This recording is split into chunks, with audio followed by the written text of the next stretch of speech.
Welcome everybody, I'm Jeff Weber, I'm the co-CEO of Legwork. And I'm Corey Corfiatis, the other co-CEO of Legwork.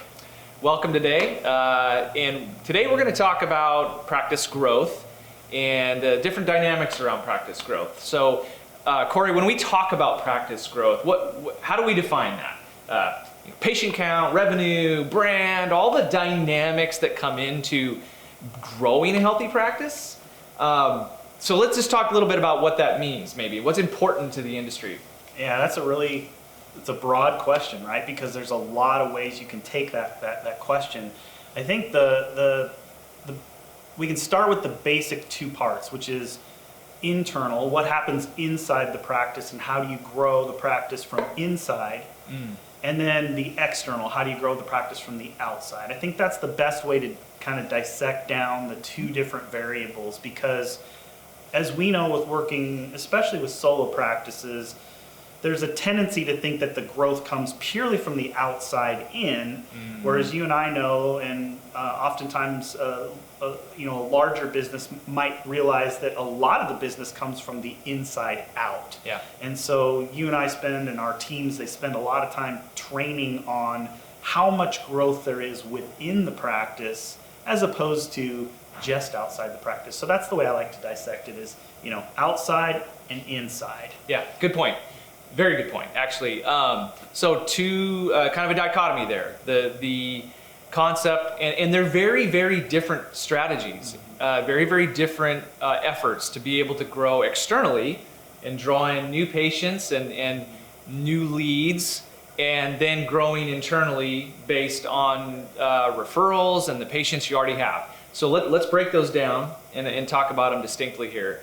So let's talk about external practice growth first. Let's talk about external efforts, because I think there's probably the most dollars spent there. There's probably more mystique around how do I grow, how do I get new people in the door. How do you draw someone in? Yeah, how do you draw someone in? And I think we all know, and you and I dialogue about this, about sort of the evolution of regular business practices that have made their way to the dental industry, right? Over the last 20, 30 years, the dental industry adopting lead, acquisition strategies and learning to talk about things like customer acquisition costs and conversion rates and landing pages and click funnels and this kind of thing.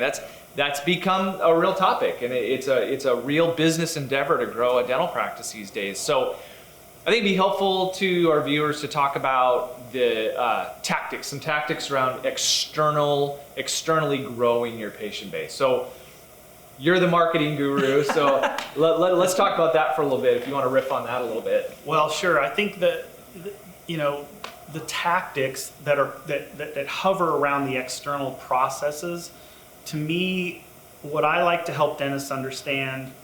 And we do this at Legwork for our own marketing, as you and I work on that, is we start with budget. Every time you see a dentist trying to determine what channel to use, they'll oftentimes take the approach of, hey, I'm going to ask my colleague, my buddy, who's my fellow friend and dentist I went to college with, and see, if his direct mail worked, or if his Google pay-per-click worked. And that buddy is always going to either say yes or no. Yeah. And the reality is that type of decision making is very reactive and has no basis in strategy, because, for example, and I use this as an extreme example, if you have $500 to spend a month on advertising promotion, I'm going to make a much different strategic decision for how you would spend your channel money than if you had $5,000. Right. And so budget matters. Yeah. So budget is where I always think we start. Okay. So budget's a big deal, right? And everybody's, we're all watching the bottom line all the time, and your analysis of your budget and how well your budget gets spent, how effective those marketing dollars are, is a really important dialogue. But as a starting place, what is a recommendation for how to determine your budget? Like how do we typically talk about that? How do you gauge what's an appropriate amount to spend on marketing? Yeah. So the strategy that I have used, and you of course are a big part of those decision-making steps that we use for our clients, but the strategy I've always used is a range of 3 to up to as much as 10% of desired gross revenue. And this is another thing that dentists oftentimes misunderstand is when I ask, what did you produce or what did you gross last year? They will always tell me their collection number, not their production top line number. And in marketing, we deal with gross production. We don't deal with collection because we're a top line number. Yeah. So I oftentimes have to say, okay, I understand that you have, write-offs and you have insurance and all of those elements, but we need to talk in terms of gross here. So a percentage of gross Yes. to determine your marketing budget. Exactly. Desired gross. Yeah. So if I want to be a $2 million practice next year, then I need to start with that number. Right. And then the next thing that we talk about is what we call the CBR, which stands for cash burn rate. And you and I are always analyzing our cash burn rate at Legwork. Absolutely. It's a big number that fluctuates, and we got to watch that sucker because sometimes you have to burn more cash than your advertising will necessarily produce in that moment. Right. And this is that carryover benefit, right, that happens when you spend money knowing full well that the return may not come until down the road. Yep. So the way to kind of gauge that we help our clients with is 3% is a conservative CBR, 3% of gross. Right. That's the shallow end, right? That's the shallow end. I'm getting into marketing. I'm dipping my 3%, toe in. Yeah, baby steps. Yeah. So spending 3%. So a $1 million revenue practice, you'd be talking about $30,000. Yep. Yeah. And that's a great baseline. Very conservative, but if your accountant looked at that number, he or she wouldn't freak out and go, "Whoa, you're spending too much." Yep. That can carry up to as much as 5%, or if you have a higher risk threshold, maybe you're a young dentist with a nice, threshold of cash reserves to really grow, you could spend as much as you want, really. Sure. But 3 to 5% for an established practice is Yeah. a good range. Yeah. So that you could get some effort out of 3 to 5%, 30 to 50,000. So just loosely extrapolating that, you're talking about anywhere from $2,500 up to $5,000 a month. Yep. Right. And on that note, it's what really matters at the end of the day, matters for us here, matters for any business, is how do you then calculate the return on ad spend? Because at that point, it's not the output once your CBR is realized. In other words, after you've gotten to that point where things start to work and you've gotten into a groove where things are more predictable with your marketing, then it's easier to spend that 5% or even dabble in 7% and see if you can up the ante. Because this is a lot like investing. You don't necessarily know right out of the gate how you're going to grow your funds. It takes time, and sometimes you got to ebb and flow with the market, right? Marketing's no different. We don't have a crystal ball. We don't know what's going to happen based on things that are out of our control. Yeah, so you're starting to touch on some of those business tactics, those business analytics that are important, because it's one thing just to line up some ads and just write a check every month, right? Yeah, that's you can do that, but not understanding maybe the term we call CAC, cost, customer acquisition cost, right? So this is some of these ideas and methodologies that should be and are making their way into the dental industry. And really understanding your customer acquisition costs is really critical, because you might be spending $30,000 a year and you realize that for every dollar I'm spending, I'm getting X patients. It might make sense to spend up to 10% a year, which would be $100,000, so long as the customer acquisition cost stays consistent, right? So if I double down on my investment and I get twice the patients, that's a calculation that they need to be paying attention to, right? No harm, no foul. If you spend the money, but you know how you're making it back. And I think the biggest challenge that we fight is in helping our customers is helping them understand CAC and understand how you actually measure ad spend. Right. Because it isn't a one-to-one correlation. Mm-hmm. It's very rare that you can track Jeff the patient clicked on the ad. Right. Jeff called, Jeff booked an appointment, Jeff spent $10,000 on a restorative case. Yep. That's an ideal scenario, and But it hardly ever happens. Hardly ever happens that way. Tell me if you find that. If I find that, you and I will write a book, we'll be millionaires and we'll retire and everything will be done. We're not that, marketing isn't that sophisticated. You have to take a melding of information and know your numbers and compile that to see the calculation. But the CAC is a great way to create that baseline. And so maybe explain CAC a little further. Yeah, just for our viewers. At the most simple term, a customer acquisition cost calculation is in a compact measurement, in a non-fully loaded measurement. You would say customer acquisition cost is really just how much did I spend in marketing and how many customers did I get? Pretty simple calculation, right? So if I spent $1,000 in marketing and I got 10 customers, well then I spent, my customer acquisition cost is $100 per customer. Very simple calculation. Now that can be complicated by marketing costs plus sales costs plus whatever you had to do to get that patient in the door. But I think for the benefit of our viewers, probably the healthiest way to look at that, and probably the most helpful way, is just really to look at what did I spend in a month and how many patients came in the door, right? So that's our customer acquisition cost. And I would just add two more components to that to help the listeners kind of see, or viewers see, what we're talking about here in terms of calculation. So there's two things to add to that.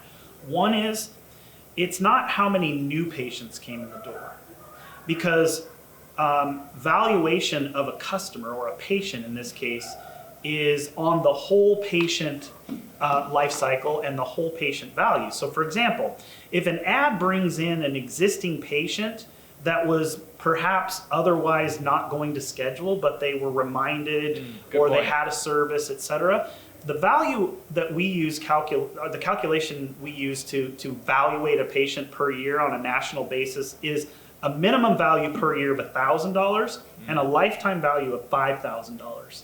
And that's a pretty minimal lifetime value, because if you're around for a practice for 10 years, 15 years, which that's the beauty of dentistry, is once you get established in a dental practice, you're probably going to stick around. And then you have family, you have kids, you have friends and referrals. So your lifetime value is typically way more than $5,000. However, to be fair to our customers and to help them understand how to calculate, we use a $1,000 yearly value and a $5,000 lifetime value. So naturally, to get a return on ad spend in dentistry, it's pretty hard not to get a return on ad spend, which is the beauty of dentistry, is the value per patient and the cost to acquire those patients. It's beautiful. I mean, it's a lot more expensive for us to acquire clients and get the value to that as opposed to a dental practice. Maybe we should have been dentists, Jeff. Let's see, rewind 20 years. Now let's probably not gonna happen. We're getting too old for that. So you start to talk about ROI. Yes. Customer acquisition cost, ROI, really important metrics, right? So understanding what's going on with your marketing is very, very critical, versus just stroking those checks every month and sort of blindly hoping. The days of the old Yellow Page ads, right? Like, writing $1,200–1,500 a month for a Yellow Page ad. What's it getting? I have no idea. Who knows? So is it working? Is it not? And being engaged in that conversation in your practice and understanding what's working and what's not is such a critical component to practice growth. So on that note, let's talk about what is working these days and what isn't. So we talked all around budget.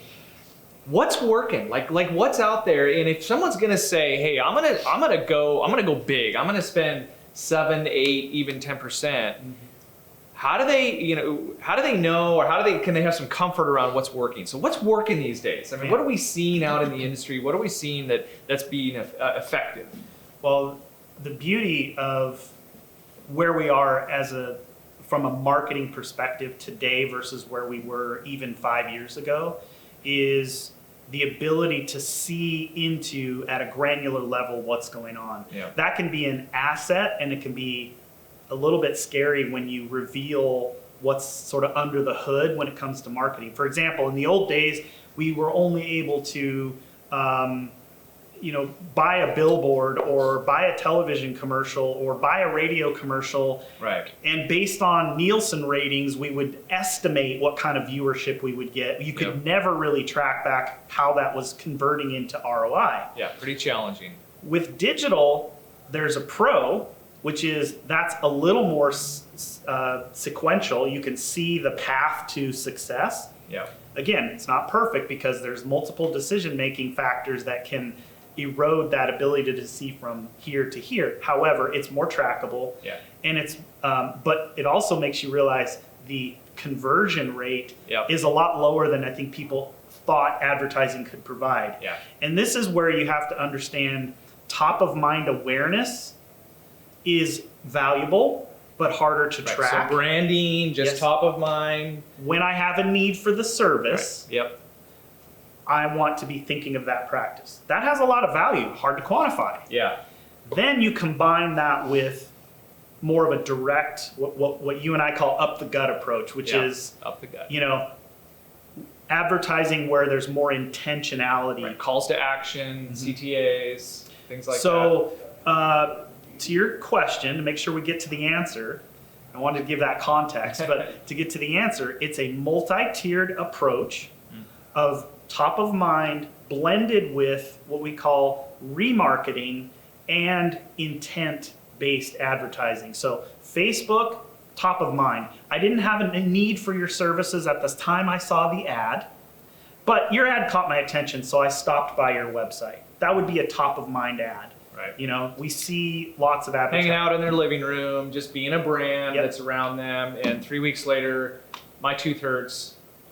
Who did I see? Oh, yeah. Okay, That's so top of mind. So sorry, keep going. No, that's fine. The second one would be, okay, that same example, that person stopped by, looked at the website or looked at the landing page, but didn't choose to act at that time. Well, the next step is, because they stopped by, we have the ability to follow them around the web. Right. This is called remarketing, and this is extremely powerful because now we get a second or third touch. Commerce business like Amazon is beautiful at this. Right. You and I always talk about products that we love. And, following you around and they're the web. following you around the web, right? Yeah. We stop and we look at a hunting product or something, then all of a sudden you see that hunting product everywhere. There you go. Right. So that's remarketing. Retargeting, remarketing. Yep. The third is intent. That's where Google Maps and what we call hyper-local advertising comes in on Google. Right. The real Big Brother stuff, right? Yeah. It's like Google's reading your mail at this point. Yeah. And now it's like, oh, I type in dentist near me. Yeah. Boom, I'm right there, top of search. Right. You know where you're at. Ready to go. I'm showing that as a consumer, I have intent, and I click. Yep. Those three are the lowest cost, highest frequency, meaning most impressions, most viewership for the lowest cost, most targetability because of the way these tools give us the ability to Big Brother, drill into the right audience. Yep. And then because of that, we have the best possible chance of conversion, which is where the rubber hits the road, getting that CTA, that action step. Yep. There's no other marketing on the planet that can allow for that kind of targetability, frequency, and reach. Yeah. Okay, so just to let's bring everything together here for our listeners. We started by talking about internal versus external marketing, talking about budget and what's working and what's not. And so we've got, as far as an external effort, being important to have kind of this three categories that we see that you need to be in and spend that money in, right? And those are brand and kind of, what'd you call it? What was the first step? Top of mind. Thank you. Yes, brand, top of mind, and then remarketing, and lastly, intent. Yeah, intent. So firing in some way, spreading your budget through those categories. Yeah, and the simple channels are called Facebook, Google pay-per-click, and then a remarketing component, which is a part of technology that allows you to add a pixel or what we call a cookie and follow that user around and present ads to them a second, third, fourth time to try to get them to come back and make an action step. Got it. Okay. So That sounds like a lot of work. It is a lot of work. That's why we have to ask for money to get it done here at Legwork. Right. So there's a lot going on there. To be out in that digital front, out and having your brand out there in the World Wide Web. Yep. And stay relevant and stay present. Right. There's a lot going on there. So I think it'd be relevant to talk about. So you got the budget. You know where to be. What are some good tools? Because automation is a big piece here, right? Like platform technology, things that can help. If I'm a new practice or even an existing practice that's been around, I'm like, man, I really got to get out there. I really want to get into this world more effectively, maybe in a way that's more where I understand my spend more, and I'm starting to get into this data. What are some of the helpful tools? Where can people start? Yeah. Well, number one, anybody can advertise on Google or Facebook. You don't have to be an expert. And that's part of the challenge is anybody can call themselves an expert. Sure. That presents its own problems in itself. And that's probably a video vlog topic in and of itself, is identifying the real technical nuances of how to make this stuff work. We don't have time for that today. But let's just say that there is a matter of setting up advertising correctly so that you're not actually spending money frivolously, and then that you're also optimizing for the best chance for success. Yeah. We'll leave it at that. The next step is when these ads are running, how do you get a chance to track the user and follow up with the user and capitalize on all that money you just threw out to the market? Right, because if they respond and it just sort of like, they just sort of the lead or the intent or the interest in your practice just kind of goes by the wayside. Yeah. Well, you're just blowing dollars, right? So you might as well not advertise. Right. You might as well not. Right. So tools to help capitalize on that experience, tools to help manage the dollars you're spending and the leads you're getting. Yeah. To toot our own horn here, that's what Legwork was built for, the software itself. Right. So this is what we call a PRM, or a patient relationship management tool. Yep. PRM is just an acronym we kind of came up with, but in the non-dental, non-healthcare world, we call it a CRM, or customer relationship management tool. Right. Same thing. Yep. The only difference is we built this Legwork tool to accommodate the specific journey that a patient would go through as opposed to a general consumer. Right. So they click on an ad. Typically, we have one of two options there when they click. Well, three options. They call. Okay. So that's where calling and that whole workflow comes in. Yep.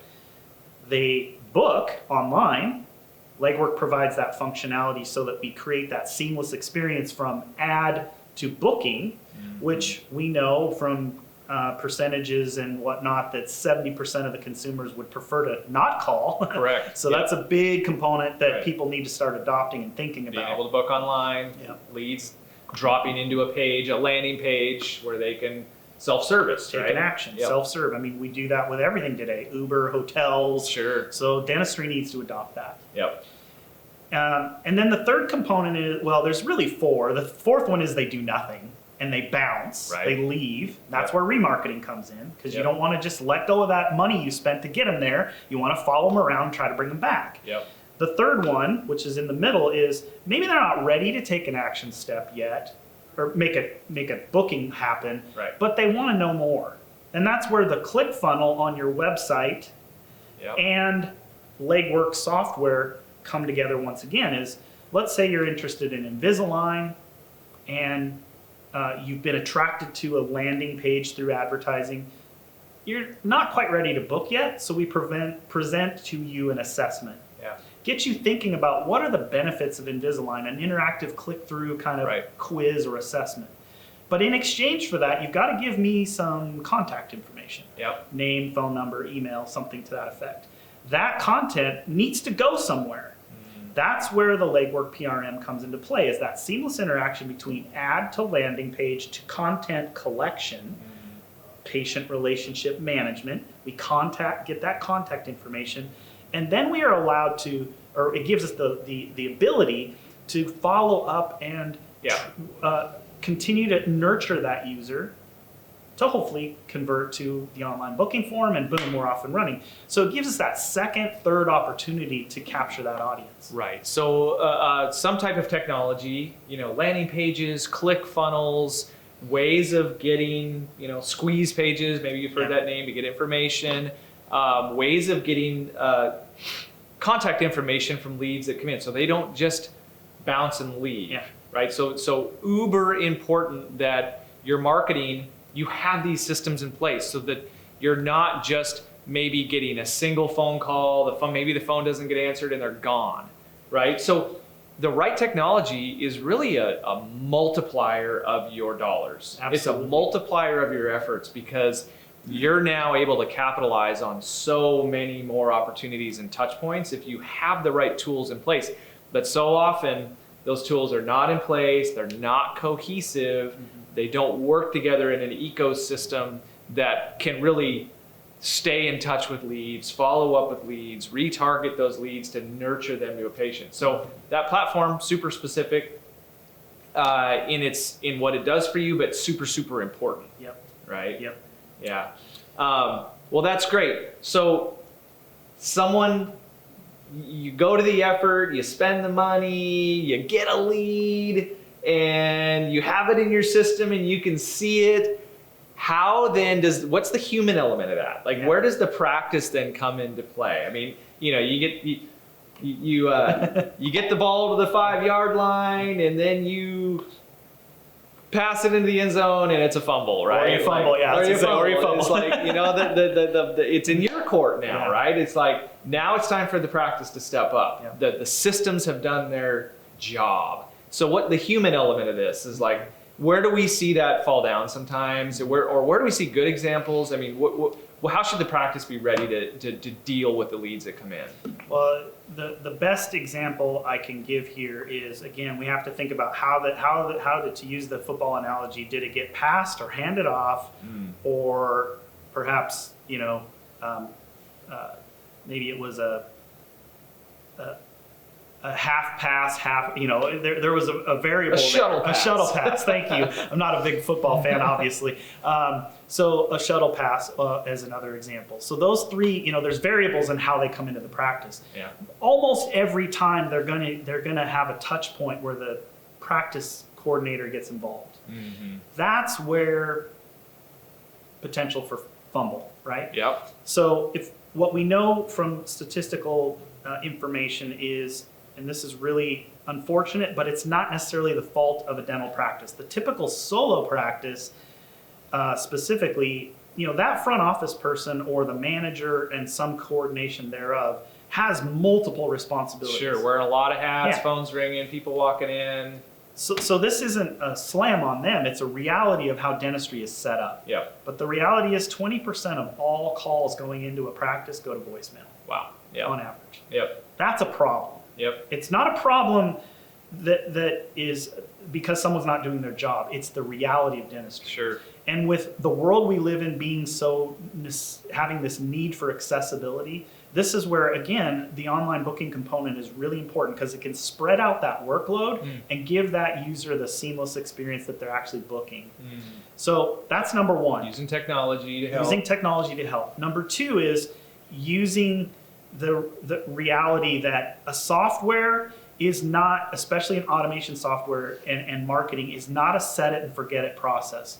Good point. Jeff, how many people do we have on our sales and development rep team to accommodate the leads that are coming in? Yeah, we've got 3 or 4 people just to specifically respond to inbound interest, Right. from ads and stuff we run. And then we've got a whole team of people that they get passed to follow up with. So we've got a team of 7 or 8 that are specifically just geared towards Taking just inbound interest, Right. let alone all the other mechanisms we have in place to follow up and get new clients and stay in touch with clients. So it's a big effort. And what's the one thing that you tell our team all the time when it comes to the amount of the expediency of response when those leads come in? What is the statistic that we always talk about? Yeah, we got to shoot for a 10-minute response time. Yeah, and because frankly, if we don't instantaneous. respond sorry. Yeah. If we don't respond, where are they going to go? To the next guy. Right. So some really interesting data around that. When someone responds to a lead, this is studies been done around this, in psychology of someone interested in a service or a product. It comes down to literally minutes. When someone responds to a lead or an ad, it isn't measured. The shelf life of that ad is not, or that lead response is not measured in days. It's not even measured in hours. There is a measurement down to the minute of how likely you are to convert that lead into a paying customer or a paying patient. Yep. So minutes matter. So we talk about it internally, and our staff is trained to be just right on it, Yeah. right? No more than 10-minute response time. Yeah, and we paid a lot to get that lead. Right. So we want to treat that lead as a very important process in our business. Right. Dentistry doesn't have necessarily that level of capability unless you're in the multi-practice scenario. Perhaps you've got a call center, those types of things. That doesn't mean that a solo practice can't do this. It means that they need to understand the value Right. that they need to place and the importance they need to place on that part of the process, or the advertising will inevitably fail. Right. So technology comes into play, but then there's the human element. Got to pick up that phone. Got to try to get back to those leads, and obviously how that conversation goes and how well trained the staff is to dialogue with that lead and get them to book. And there's some salesmanship there, right? Like that's not probably the first default mindset of a front office person, but there's a sales hat there. Absolutely. There's a difference between what I call a lead call versus what might be called a bluebird call. A bluebird call would be someone who, mom referred me, I need to make an appointment. Yeah. That's what the typical dental practice is used to. That's a process, easy process step. Yep. Book them appointment, we're done. The colder lead call is naturally going to have questions. Yeah. They're going to have what we often term in sales as an objection, right? So we need to learn how to overcome those objections. And again, that might be another vlog we can do, because Staff training and understanding the difference between a lead call versus what I call a bluebird call. Yeah. The other thing to point out, back to helping with this conversion once it gets to the office, is the fact that Legwork has put processes in place, automation in place, to help make sure that the staff doesn't necessarily need to know what to do. Legwork will tell them what to do.